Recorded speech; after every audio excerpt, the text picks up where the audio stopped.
Hi friends, welcome to யுஹாஸ் kitchen. இன்றைக்கி நம்ம கிச்சனில் சப்பாத்திக்கு ஒரு சூப்பர் காம்பினேஷனான சன்னா மசாலா தான் செய்ய போகிறோம். சப்பாத்திக்கு மட்டும் இல்லை, சாதம், இட்லி, தோசை, பூரின்னு எல்லாத்துக்குமே அவ்வளோ ஒரு அட்டகாசமாக இருக்கும். மிஸ் பண்ணாமல் ட்ரை பண்ணி பாருங்கள். வீடியோக்குள்ளே போகிறதுக்கு முன்னாடி என்னோடய சேனலை மறக்காமல் சப்ஸ்கிரைப் பண்ணிக்கோங்க. பக்கத்தில் உள்ள பெல் பட்டனையும் ப்ரெஸ் பண்ணிக்கோங்க. அப்போ தான் நாங்கள் போடுற வீடியோ உங்களுக்கு உடனே அப்டேட் ஆகும். வாங்க எப்படி பண்ணுறதுன்னு பார்க்கலாம். காலையில் சன்னா மசாலா செய்கிறதுக்கு முதல் நாள் நைட்டே ஊற வச்சுட்டேன் கொண்டக்கடலையை. அதை இப்போது 2 ஸ்பூன் அளவு கல்லுப்பு சேர்த்து குக்கரில் 5 to 6 விசில் வரைக்கும் விட்டு எடுத்துக்கலாம். அடுத்து 3 நார்மல் சைஸ் பெரிய வெங்காயம், 3 நார்மல் சைஸ் தக்காளி கட் பண்ணி எடுத்துக்கலாம். நம்ம வதக்கி அரைக்க தான் போகிறோம், அதனால் பெருசு பெருசாகவே கட் பண்ணிக்கலாம்.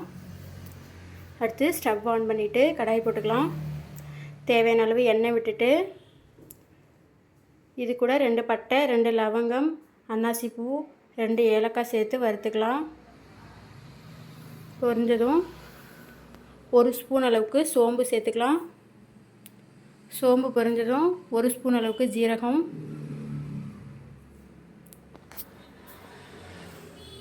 சேர்த்துட்டு ரெண்டுமே பொரிஞ்சதும் கட் பண்ணி வச்சுருக்கிற வெங்காயம் சேர்த்துக்கலாம். இது கூட 1 கைப்பிடி அளவு முந்திரி, 1 ஸ்பூன் அளவுக்கு கசகசா சேர்த்துக்கலாம். சேர்த்துட்டு நல்லா வதக்கிக்கலாம். நல்லா கண்ணாடி பதத்துக்கு வதங்கினதும் இது கூடவே கட் பண்ணி வச்சுருக்கிற தக்காளி சேர்த்துக்கலாம். இதையும் சேர்த்து வதக்கிக்கலாம். தக்காளி நல்லா வெந்து வர அளவுக்கு வதங்கினா போதும். இந்த ஸ்டேஜில் ஸ்டவ்வை ஆஃப் பண்ணிவிட்டு கொஞ்ச நேரம் ஆற விட்டுலாம். ஆறுனதும் ஒரு மிக்ஸி ஜாரில் சேர்த்துக்கலாம். மிக்ஸி ஜாரில் சேர்த்துட்டு இதையே கழுவி கொஞ்சமாக தண்ணி சேர்த்துட்டு நைஸாக அரைச்சி எடுத்துக்கலாம். இந்த அளவுக்கு அரைச்சி எடுத்துக்கலாம். இப்போது ஸ்டவ் ஆன் பண்ணிட்டு அதே கடாய் போட்டுக்கலாம்.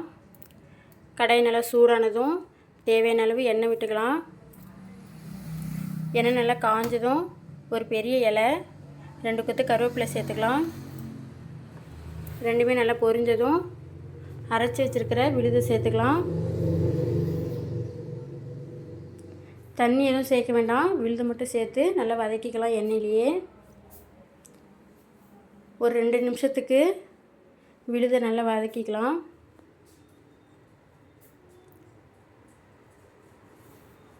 நல்லா வதங்கினதும் 1 ஸ்பூன் அளவுக்கு இஞ்சி பூண்டு இடித்து சேர்த்துக்கலாம். சேர்த்துட்டு வதக்கிக்கலாம். இஞ்சி பூண்டு நல்லா பச்சை வாசனை போகிற அளவுக்கு நல்லா வதக்கி எடுத்துக்கலாம். இப்போ பார்த்திங்கன்னா வேக வச்சு வச்சுருந்த கொண்டக்கடலை நல்லா வெந்திருக்கு. இப்போது இதை இஞ்சி பூண்டு நல்லா வதங்கிடுச்சு. இந்த டைமில் வேக வச்சு வச்சுருந்த கொண்டக்கடலையை சேர்த்துடலாம். தண்ணியோடையே சேர்த்துக்கலாம். சேர்த்துட்டு நல்லா கலந்து விட்டுடலாம்.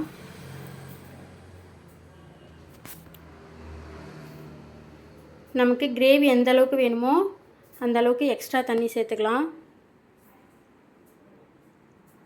சேர்த்து நல்லா கலந்து விட்டுடலாம். இது கூட காரத்துக்கு ஏற்றப்பல மிளகாத்தூள் சேர்த்துக்கலாம். தேவையான அளவு உப்பு சேர்த்துட்டு நல்லா கலந்து விட்டுடலாம்.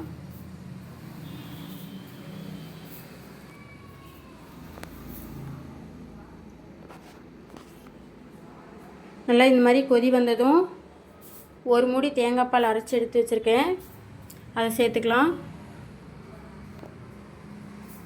சேர்த்துட்டு நல்லா கலந்து விட்டுடலாம். தேங்காய் பால் சேர்த்ததுக்கப்புறம் ரொம்ப கொதிக்க வேண்டாம், ஒரு 2 நிமிஷத்துக்கு லோ ஃப்ளேமில் வச்சிடலாம். வச்சுட்டு இந்த மாதிரி எண்ணெய் பிரிஞ்சு வந்ததும் 2 கொத்து கருவேப்பிலை சேர்த்துட்டு ஸ்டவ்வை ஆஃப் பண்ணிடலாம். சூப்பரான சன்னா மசாலா ரெடி. உங்களுக்கு இந்த வீடியோ பிடிச்சினா லைக் பண்ணுங்கள், உங்கள் ஃப்ரெண்ட்ஸ் அண்ட் ஃபேமிலிக்கு ஷேர் பண்ணுங்கள். அடுத்தடுத்த வீடியோ பார்க்க விரும்புனீங்கன்னா என்னோடய சேனலை மறக்காமல் சப்ஸ்கிரைப் பண்ணிக்கோங்க. அப்போ தான் நாங்கள் போடுற வீடியோ உங்களுக்கு உடனே வந்து சேரும். மீண்டும் அடுத்த வீடியோவுடன் சந்திக்கலாம். டாடா, பாய், see you.